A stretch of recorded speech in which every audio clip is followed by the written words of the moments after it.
బాబాయ్ 5-6 నెలలుగా చూస్తున్నాం పరిపాలన. కూటమి ప్రభుత్వం వచ్చిన తర్వాత రోడ్లని లేకపోతే పెన్షన్లని ఇసుకని ఎట్లుంది మార్పు? బాగుంది, చాలా మార్పు ఉంది. నెంబర్ 1గా ఉంది ప్రభుత్వం. ఏమి లేదు అంత విధ్వంసం అని చెప్పి మరి జగన్మోహన్ రెడ్డి గారు అంతకుముందు ఆయింది విధ్వంసం, ఈంది కాదు. అంతకుముందు రోడ్లు ఎక్కడ వేశారు? ఒకటి పథకాలను రాష్ట్రాన్ని నాశనం చేశాడు. ఇప్పుడు నెంబర్ 1గా ఉంది అన్నింటిలో కూడా. అది పెట్టుబడులు కానీ లేకపోతే పరిశ్రమ బంగారంలో వస్తున్నాయి, లక్షల కోట్ల పెట్టుబడులు వస్తున్నాయి ఇప్పుడు. అంతకుముందు ఉండయే పారదోలేరు వాళ్ళని. ఇప్పుడు ఆలోచించుకొని వస్తున్నారు. ఇప్పుడు ఇవాళ మంచి అవకాశం ఉంది, ఇది అవకాశాలు కానీ ఆంధ్రప్రదేశ్ అని. అది గతంలోనేమో నేను అసలు 5 ఏళ్ళు ఎంతో అద్భుతమైన పరిపాలన చేశాను, ఎంతో అంటే డబ్బు కూడా మిగిల్చి వెళ్ళానని చెప్పి జగన్మోహన్ రెడ్డి గారు చెబుతున్నారు. మీరేమో అసలు ఖజానా ఖాళీ మరి 11 లక్షల 12 లక్షల కోట్ల అప్పు ఎక్కడ ఉందో? మరి మిగిల్చి ఆ అప్పు ఎక్కడ తెచ్చాడు? జనాలకు తెలుసు అంటారా? అందరికి తెలుసు కాబట్టే మళ్ళీ ఈ ప్రభుత్వాన్ని ఎన్నుకున్నారు. 11 సీట్లే ఆయనకి. మరి ఇచ్చింది ఎందుకు ఇచ్చారు? అధ్వాన పరిపాలన అంటే ఏంటో ఆయనకి తెలియదు అసలు. మరి రోజా గారు ఇదంతా ఈవీఎంలో గోల్మాల్ జరిగింది అది సరే, అంతకుముందు ఆయనకి 150 వచ్చినాయి, అప్పుడు జరగలేదా? ఇప్పుడు ప్రజలు మనకి 151 నుంచి 11కి ఎందుకు అది ఆలోచించాలి. చేసుకుంటున్నారంటారా? అంత జ్ఞానం ఉంటే పరిపాలన ఎందుకు చేసేవాళ్ళు? మళ్ళీ ఎందుకు పోయేది? ఆయన సరిగా చెప్తే ఇప్పుడు కూడా ఆయనే వచ్చేవాడు. ఆ పరిపాలన అసలు తెలియదు ఆయనకి. అమరావతి అని కానీ ఏమి నాశనం చేశాడు, రాష్ట్రాన్ని సర్వనాశనం చేశాడు. అది సంగతి. ఇప్పుడు చివరిగా బాబాయ్, అంటే రాష్ట్రాల్లో అభివృద్ధి కావాలి, పెట్టుబడులు ఉండాలి, ఇన్కమ్ రావాలి, ఇవన్నీ గత ప్రభుత్వంలో లేకపోగా ఇంకా నేను ఆ లక్షల కోట్లు అప్పులు చేశాను లేకపోతే ఏదైనా ఆ తాకట్లు పెట్టేశానంటే ఎవరి నెత్తి మీద బాబాయ్ అది? ప్రజల నెత్తినే కదండి. ఎంత అప్పు చేసినా ప్రజలే దానికి బాధ్యులు, ప్రజలే తీర్చాలి. మరి దానివల్ల ఒరిగేది ఎవరికొరు? ప్రజలను ఏ ప్రభుత్వం వచ్చినా ప్రజలకు మేలు చేయాలి. కానీ ప్రజల ఎత్తున అప్పులు రుద్ది ఉద్యోగ అవకాశాలు లేకుండా నేను పథకాలు అది కరెక్ట్ కాదు. మరి ఇప్పుడు చంద్రబాబు గారు కూడా చేస్తున్నారు అంటున్నారు. వాళ్ళు ఏం చేస్తున్నాడు? అప్పులు చేస్తున్నారు అంటే ఇప్పుడు నిండా మునిగిపోయింది, దాన్ని ఇస్తే ఇంకా ఆయన కాబట్టి కవర్ చేసుకురాగలుగుతున్నాడు. ఇంకోటైతే ఈ రాష్ట్రాన్ని ఎవరికొడక తాకట్టు పెట్టి రాష్ట్రాన్ని తాకట్టు పెట్టాడు. ఆయన అక్కడక్కడ అప్పులు తాకట్టు పెట్టాడు, రాష్ట్రాన్ని తాకట్టు పెట్టిపోయేవాడు. చంద్రబాబు కాకుండా ఇంకెవరిని వస్తే.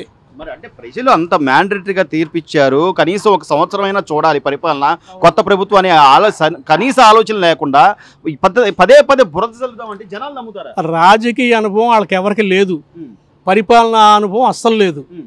దానివల్ల వచ్చిన తిప్పలు వాళ్ళకి. గతంలో ఈసారి చూద్దాం, అసలు ఏం చేస్తాడో, మార్పు తీసుకొస్తాడేమో చూద్దాం అని చెప్పి ట్రై చేశారు. హింస, దౌర్జన్యం, నానా చండాలం చేశాడు రాష్ట్రాన్ని. అసలు పల్లెటూర్లకు వెళ్ళి రోడ్లు చూడండి, ఒక్క రోడ్డున్నా అసలు బతికుండేవాడు ఎవడో నడవలేడు అక్కడ. అవి కరెక్ట్ కాదుగా. ఇప్పుడు అభివృద్ధి అనేది ఉంటాడు చూడాలిగా. ఏమి లేకుండా నీ పిల్లలు నా పిల్లడికి పొలం పనులు రిక్షాలు దొక్కడానికి పంపిద్దామా? పొలం పనులు చేసుకోరా, రిక్షా దొక్కడానికి పంపిద్దామా? అది ఇవన్నీ కూడా ఇప్పుడు కూటమి ప్రభుత్వం చేయగలుగుతుంది అంటారు. అక్షరాల చేస్తుంది కూడా, చేయగలుగుద్ది కాదు, చేస్తుంది కూడా. ఇప్పుడు వస్తుంది. ఇప్పుడు మనకి అభివృద్ధి కార్యక్రమాలకి నిన్న 2 లక్షల చిల్లరే మోడీ గారు శంకుస్థాపన చేశారు. ఇంకా కొత్తగా వాళ్ళు కూడా వస్తున్నారు అభివృద్ధి చేస్తానికి. మరి అన్నిసార్లు గత 5 ఏళ్లలో జగన్మోహన్ రెడ్డి గారు ఎన్నోసార్లు వెళ్ళారు ఢిల్లీ. వెళ్ళినప్పుడల్లా ఏం తీసుకొచ్చారనేది ఏరా అని చెప్పింది లేదు. ఇప్పుడు ప్రధాని గారు మనకి రాష్ట్రానికి మేము ఖచ్చితంగా మేము ఉంటాము, మేము చేస్తామని అంత ఇదిగా చెప్తున్నారంటే ఆ నాయకుడిని బట్టే ఉంటుందంటారా లేదా ఎలా? నాయకుడిని బట్టే ఉంటుంది. కేసులు ఉండేవాళ్ళు అసలు పరిపాలనకు పనికిరారండి. ఎందుకంటే వీళ్ళ కేసులు చూసుకుంటున్నారు కానీ ప్రజల భవిష్యత్తు, రాష్ట్ర భవిష్యత్తు చూడటంలా. నన్ను ఎప్పుడు జైల్లో పెడతారు అని చెప్పి దాన్ని తప్పించుకుందాం అని చెప్పి అడగకుండా గట్టిగా అడగకుండా అక్షరాల జీవితంలోకి వచ్చే అబ్బెబ్బెబ్బే లేదు అసలు. ఆయన ఏమని చెప్తాడు? ఆయన ఏముండే చెప్పడానికి? రాష్ట్రాన్ని నాశనం చేసి కూర్చోబెట్టాడు. ఇంకా ఏమని చెప్తాడు? ఏమంటే ఆ సాకుల వల్ల రాష్ట్రానికి అభివృద్ధి ఏం జరగదు. రాష్ట్రం అభివృద్ధి కావాలంటే ఆ సంక్షేమం చూసుకుంటూ అభివృద్ధి జరగాలి. నేను ఒక్క బాబా ఏ పథకాలు పెట్టానంటే పథకాలు అందరికీ రాష్ట్రం మొత్తాన్ని కూడిపెట్టవుగా. బంగారం డెవలప్మెంట్ ఇప్పటికే అసలు డెవలప్కి చాలా కనపడుతుంది అన్న. దాదాపు 5-6 నెలలుగా చూస్తున్నాం. ఒక యువకుడిగా మీ అభిప్రాయం ఏంటి? రాష్ట్రంలో పరిస్థితులు మార్పు వచ్చినాయి అనుకోవచ్చా? ఉద్యోగాలు కానీ లేకపోతే పెట్టుబడులు కానీ రాష్ట్రం మళ్ళీ గాడిలో పడే పరిస్థితి ఉందా? మీరేమనుకుంటున్నారు? గత 5 సంవత్సరాల పాలనలో ఏదైతే ఒక విధ్వంసం జరిగిందో ఆ విధ్వంసాన్ని అట్లీస్ట్ 100కు 100% కాకపోయినా సరే దాని యొక్క పర్యవసనాలు ఈ రోజున మనం గత గత ప్రభుత్వం చివరి రోజుల్లో మనం చూసాం. మన రాష్ట్రం యొక్క పరిస్థితి కానీ, మనం ఎలా మన ఆర్థిక పరిస్థితి కానీ, లేకపోతే ప్రజలు ఉన్న భయాందోళనలు కానీ, వీటన్నిటిని ప్రజలు తెలుసుకొని సరైన మార్పు కోసం అని చెప్పేసి ఒక నిర్ణయం ఇచ్చారు. అది ఈ కూటమి ప్రభుత్వం 164 సీట్లతో ప్రభుత్వం స్థాపించింది.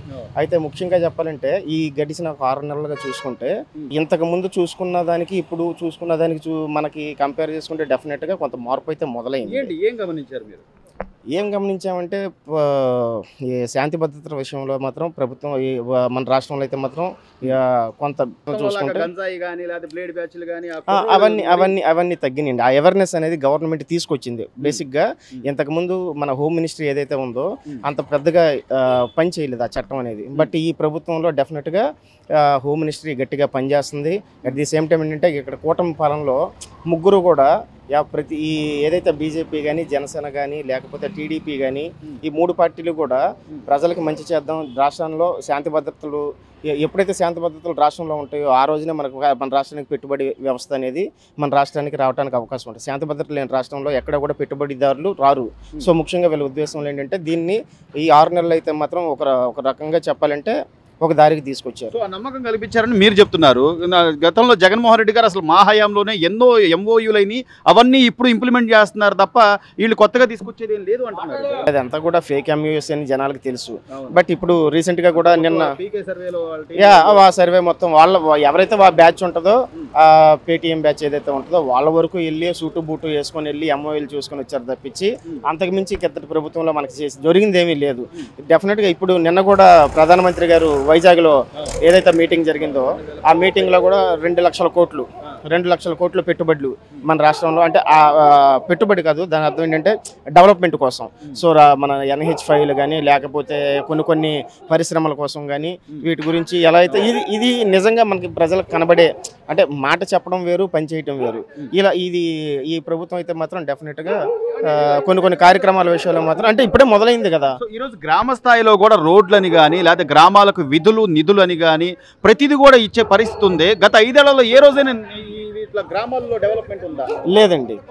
ముఖ్యంగా చెప్పాలంటే ఇప్పుడు ఏదైతే గ్రామీణ నీటి సరఫరా శాఖలు ఏదైతే మన పవన్ కళ్యాణ్ గారు తీసుకున్నారో ఈ తీసుకున్న కానీ ప్రతిదీ కూడా పల్లి పండుగ అని చెప్పేసి పల్లి పండుగ వారోత్సవాలను పెట్టడం, అట్ ది సేమ్ టైం ప్రతి గ్రామానికి కూడా ఆయన రోడ్ల విషయంలో కానీ ప్రతి ఎమ్మెల్యేని దానికి హామీని చేసి బాధ్యుని చేసి రోడ్డు బాగోకపోతే మీరు ప్రశ్నించండి. ఇప్పటి వరకు కూడా ఎప్పుడు కూడా ఏ రాజకీయ నాయకుడు ఇలాంటి మాటలు మాట్లాడలేదండి. డెఫినెట్గా ప్రభుత్వం అంతా కూడా కూటమిగా ఒకే మాట మీద ఎవరు ఏ మాట అన్నా సరే దాని మీద నిలబడే వీళ్ళు ఈ కార్యక్రమం చేస్తున్నారు. పవన్ కళ్యాణ్ గారు డిప్యూటీ సీఎం గా పవన్ కళ్యాణ్ గారు ఈ రోజున గ్రామీణ శాఖ మంత్రిగా ఆయన పనితీరు ఎలా చూడాలి? డెఫినెట్గా అండి. ఆయన మొట్టమొదటిసారి ఎమ్మెల్యే, మొట్టమొదటిసారి మినిస్టరు, అందులోనూ 5 శాఖలు తీసుకున్నారు. 5 శాఖలకి కూడా 5 శాఖల మీద ఆయన యొక్క ఆలోచన ఏంటి, ఆ శాఖలకి ఏం చెయ్యాలి ఏంటి అనేది ఎవరైతే ఐఏఎస్ల ద్వారా వీళ్ళ ద్వారా ఇన్ఫర్మేషన్ తీసుకుంటున్నారు, అట్ ది సేమ్ టైం వాళ్ళ దగ్గర ఇన్ఫర్మేషన్ తీసుకొని నేర్చుకొని దానికి ఎలా అయితే మనకి ముందుకెళ్ళాలి అనే ఆలోచనలో చేస్తున్నారు.